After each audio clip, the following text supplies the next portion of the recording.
boys and girls. It's Miss Lisa, the art teacher. How are you? I hope you're doing fine.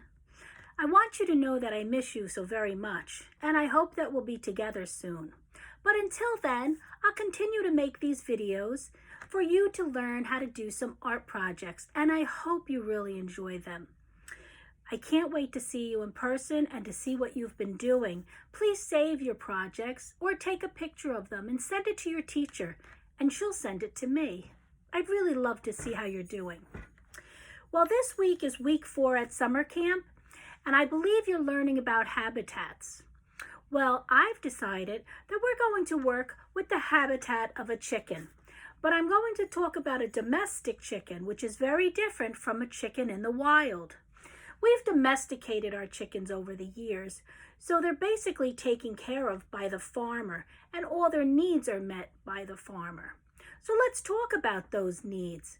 What are some of the needs that a chicken might need to survive in their habitat?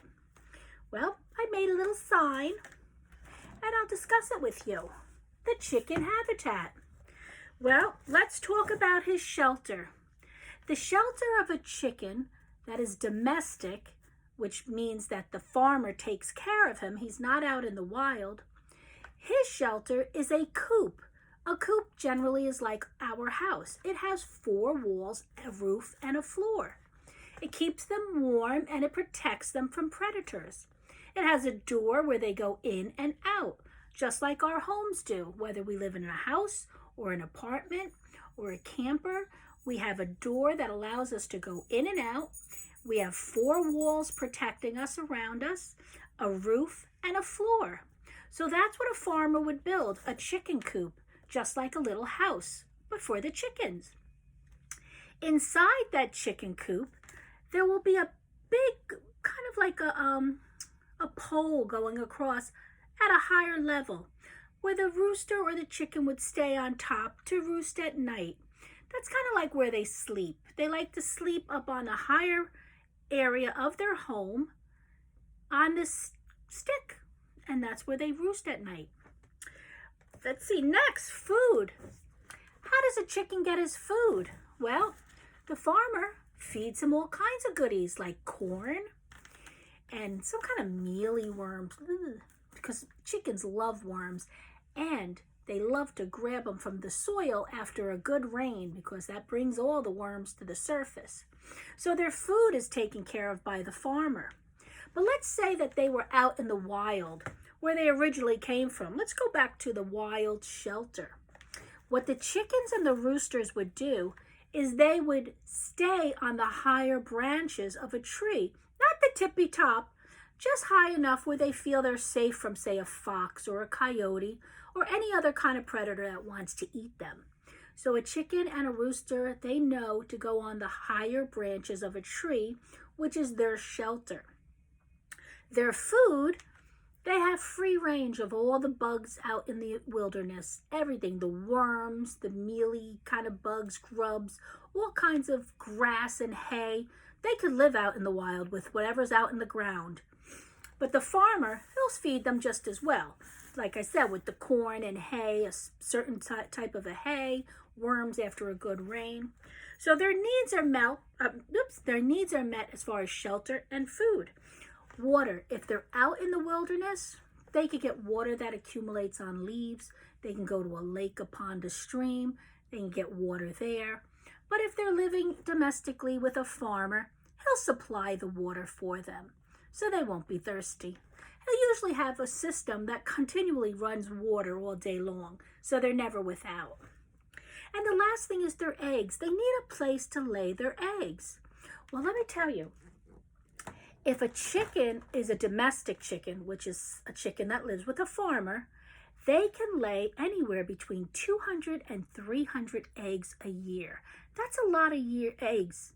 That's almost an egg a day. There's 365 days in the year, and I have to tell you, my chickens give me 1 a day, so I do get 365 eggs a year. But the average is 200 to 300 eggs a year from one chicken. But if they're out in the wilderness, out in the wild, where they don't really have the same kind of safety and protection as a chicken that's safe in the care of a farmer, they may only lay between 15 and 20 eggs for the whole year. That's a big difference between 200 and 300 eggs from the farmer. But there's a reason for that. Chickens only lay eggs during a certain period of time. So now, if you're a domestic chicken, you lay all year long.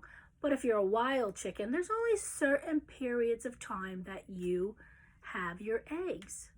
And they lay them out in the wild in an area where they know they can get their food. So the ones in the wild, not too many eggs a year. The ones that are taken care of by the farmer, loads and loads of eggs, 200 to 300. But personally, 365 for my chickens. They're golden. So anyway, in honor of the habitat of a chicken, I'd like to make this chicken with you. It shows pretty much their whole habitat other than sitting high in their shelter. I have hay, which is where they'll nest to lay their eggs. I have some dirt area, which is the brown painted area, which is their space to roam. And then I have some green on the edges because they like to eat some of the green grass. And here's some of the corn that the farmer feeds them. And this is our chicken. Chickens have different parts to them. They have the wattle. This is this round red piece hanging down. They have their beak, and they have their crown. Now a rooster, which is the male, his is much bigger. The chickens are smaller. This one's actually a little big, but they're still smaller than the roosters. So how about we get started and make our chicken for our chicken habitat, a domestic kind of a habitat. Now remember, I'm going to send you everything that you need, so not to worry. I'm going to send you 2 plates, 2 halves of a plate, which actually makes just 1 plate. I'm going to send you your chicken's crown, your chicken's wattle, and your chicken's beak. They'll all be ready for you. I'm going to send you this yellow shredded paper, which kind of resembles the hay that they put into their nesting box. And I'm going to be sending you some kernels of corn that you'll be feeding your chicken with. So let's get started. The first thing you're going to need to do is you want to attach the ground, which is the bottom of the plate. We're going to be using the bottom, not the top of the plate, not the side that you eat. We're going to use the back side of our plate as the ground. And the other half of this plate is going to be the chicken. Now, how am I going to make this stick? What you're going to do is the chicken goes like this. But how are we going to make this stick? What you're going to do is you're going to take the bottom piece of this chicken here, and we're going to fold it forward. We want to make a little ledge from our chicken. See how I did? I took the bottom part of the chicken or the plate and I folded it forward. This is the bottom of the plate. This is the side you eat on. We're working on the bottom side and we're making a fold that comes forward. What's going to happen is we're going to use this fold to attach it to the other plate. So what I want you to do is take your glue. I'm going to use a glue stick because it'll dry faster. My purple glue stick. And I'm going to stick all the glue right here on this ledge that I just created. See it? I'm going to place this other plate above it, right on top of it. And I'm going to squeeze. You can see it there. Squeeze it together so it sticks. And when I feel like it's stuck really good, there I have it. Okay? Your top of your plate is going to stick to the bottom of the plate by creating a fold and gluing it and then sticking it together, pressing tight so it really adheres to the glue. Okay, so that's the beginning. I have one that's already dry, so I don't waste any time with you, so we can get it done without waiting for that to dry. And now we're going to need our watercolors, because what I want you to do is to create the ground. Remember, this area towards the chicken where the hay is going to be yellow. Then we're going to add a little dirt, because you know chickens need dirt to actually bathe in, if you can believe that. They throw the dusty dirt up onto their feathers, and it kind of like kills any kind of there's these little like bugs that go on them, and it's like a dust bath that kind of kills all these other, it's like a dust mite, that's what it is. And the dirt kills them or gets rid of them. So they need that dirt area. And then they have this green area for the grass. They could eat the grass. They could just walk around on the grass, get their exercise. So we're going to show the 3 colors, yellow, brown, and green. And we're going to do that with the watercolor. So let's get our water paints out. Everybody should have watercolors. I've sent them to everybody that said they need them. If you still need them, tell your teacher, and she'll tell me, and I will get them and have them ready for you to be shipped with your teacher, okay? So don't feel that you're missing out on anything, because I'll get it for you. All right, so let's put my brush in the water. You're going to need a little water. So I have some clean water here. And I'm going to start with my yellow paint, because that's closest to where the chicken is. And that's where the hay is going to go, which is my yellow paper. It's all an illusion. We're just giving it an illusion, that's all. That's where the chicken sits. Next layer is going to be the brown area, where the chicken likes to go for his dust bath. So we'll give that area. These are things that chickens need to survive. Just like you need to take a bath, they need to take their own kind of bath. And the bottom edge is going to symbolize the green grass that they walk along for their exercise, because chickens need to have their exercise too. And they need a large area to walk all day. Excuse me. A little more water for my watercolors. Excuse me, I'm choking. I'm sorry, I've been talking all day and I'm losing my voice now. Okay, so let's clean our brush when we're done. Do not leave it in the water, because you'll ruin your brush. Lay your brush down flat when you're done. Close up your watercolors and put them away. So here we have our 3 sections for our chicken. Yellow, where the hay goes, the straw for their nesting bed, where they lay their eggs. The brown for the dirt, so they can take their dust bath. And the green, where they walk and catch any kind of worms and get their exercise.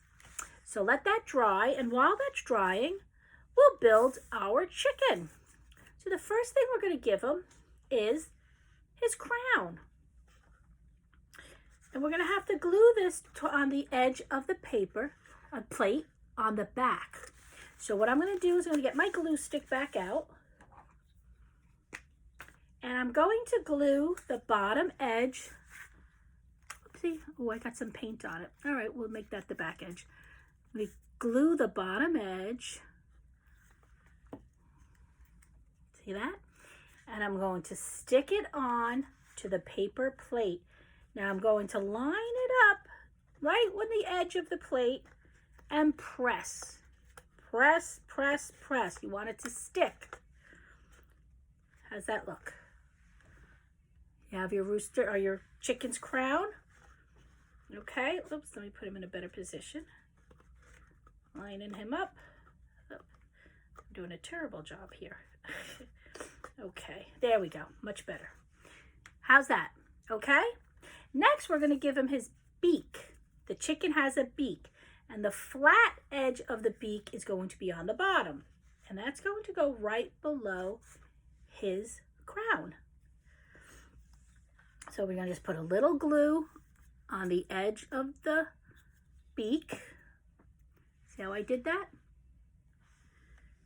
And I'm going to stick it on the back part of the paper plate. See, I put him on the back part of the paper plate. So the beak is sticking out. The last thing we need to add is the wattle. I think that's why they called it wattle, because the chickens make that kind of sound. They make all kinds of sounds. So let's put the chicken wattle right below the beak. So we just need a little bit of glue on the top edge of his wattle. And we stick that right there. How's that? Now, our chicken needs an eyeball. I didn't grab an eyeball. So you know what I'm going to do? I'm going to steal this eyeball. Okay? So you're all going to get an eyeball. And you're going to stick the glue right on the eyeball. You could use the glue stick, or you could use the regular glue, liquid glue. And you're going to stick his eye on. Beautiful. How's that for a chick? Gobble, gobble, gobble. No, that's a turkey. Bak, bak, bak, bak, bak, bak. That's a chicken. Bak, bak, bak, bak, bak, bak, bak. Okay, we're not done yet. We have to add all the goodies. We want to add his hay, where he's going to have his nesting box. So let's go back to the yellow part of the plate, and let's put our glue stick on the yellow part of the plate. And we're going to stick as much of this yellow hay we can to the glue stick. Don't be cheap. I give you plenty of it, so use as much as you can to stick to the chicken. There we go. That looks pretty good, right? That's all the hay for the chicken's nesting box, which is where she's going to lay her eggs. Now we have to put some food down to show that we feed the chicken, that need of food is also met. So I'm just going to put little globs of glue. Can you see my globs of glue I put there? And then I'm just going to place the kernels of corn right on top of these globs of glue that I've sent you. You'll all get the corn. Don't eat it. Use it for the chicken. That's what she eats. So we have her nesting box, which is her reproduction box, needs taken care of. We gave her plenty of space for exercise. We gave her her food and water, and her coop is her shelter. So all of her needs are met for her habitat, a domestic habitat for my chicken, like my chickens in the yard. So that's it for today, guys. That's it for the chicken and her habitat. I hope you enjoyed making this project as much as I enjoyed doing it with you. I love learning. I'm learning along with you, you know, because I have to research a lot of stuff about your projects. And I'm having fun doing it. So I hope you're having fun. So until we meet again, this is Miss Lisa, your art teacher, saying ciao for now from my table of art. And I'll see you next week. Not sure what we're doing, but I hope it's something new and fun. All right? All right, boys and girls. Ciao for now. See you next week. Bye-bye.